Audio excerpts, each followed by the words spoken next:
Welcome to the hottest movie review on the internet today, the A-List Review. I am your host, the Game Changer, Wes Troop, and it's time to go back to the theater.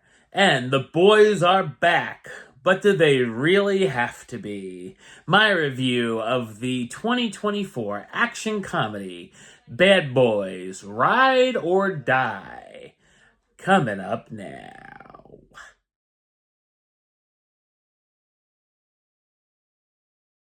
When the late Captain Howard becomes falsely accused of a conspiracy being mixed up with cartels, Miami detectives Mike Lowry and Marcus Burnett go on their latest adventure to clear his name, but unfortunately for them, along the way become fugitives themselves. So what did I think of Bad Boys: Ride or Die? I thought it's a disappointing and middling action comedy sequel. It's the fourth film in the Bad Boys franchise, which doesn't exactly feel essential, is probably my least favorite of the series, and is more of an easy cash grab. It's directed by the team of Adil and Bilal, best known for directing films such as Black, Gangsta, Rebel, the infamously shelved Batgirl film, and of course Bad Boys for Life. It feels like they're trying to channel some Michael Bay, bleh, but with a different kind of style.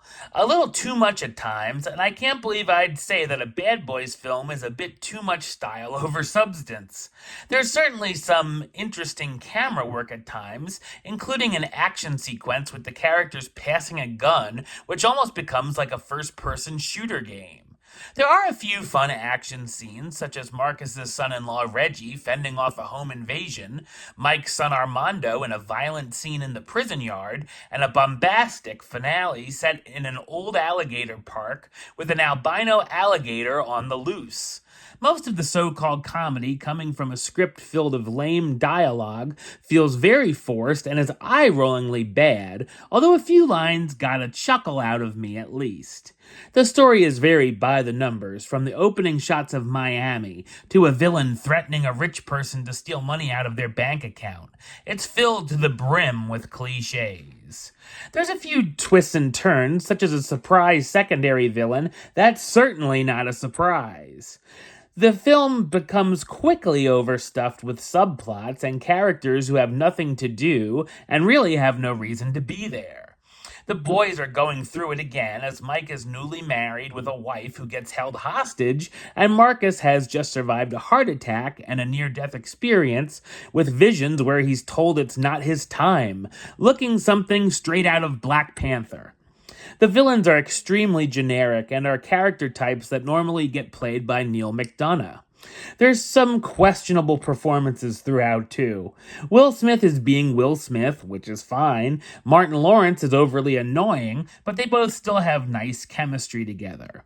Will Smith stars as Mike Lowry, the newly married detective lieutenant starting to have panic attacks, Martin Lawrence as Marcus Burnett, the detective lieutenant recovering from a heart attack that believes he can't die, Vanessa Hudgens as Kelly, the weapons expert of ammo, Alexander Ludwig as Dorn, the tech expert of ammo, and Eric Dane as James McGrath, the villain of the week and former Army Ranger turned DEA officer.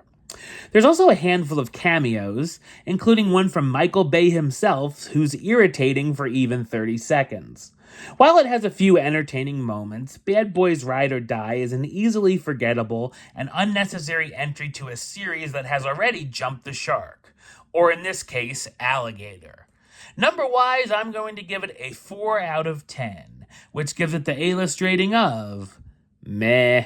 It's okay. Alright, well that's the show. I'll be back with another review very soon. But until then, don't forget to like, comment, and subscribe right here on YouTube. YouTube.com/Westside515. Like the show on Facebook, Facebook.com/WestTroopAlist. And of course, you can follow me on the Instagram and Letterboxd at WesAlist. Until next time, Troop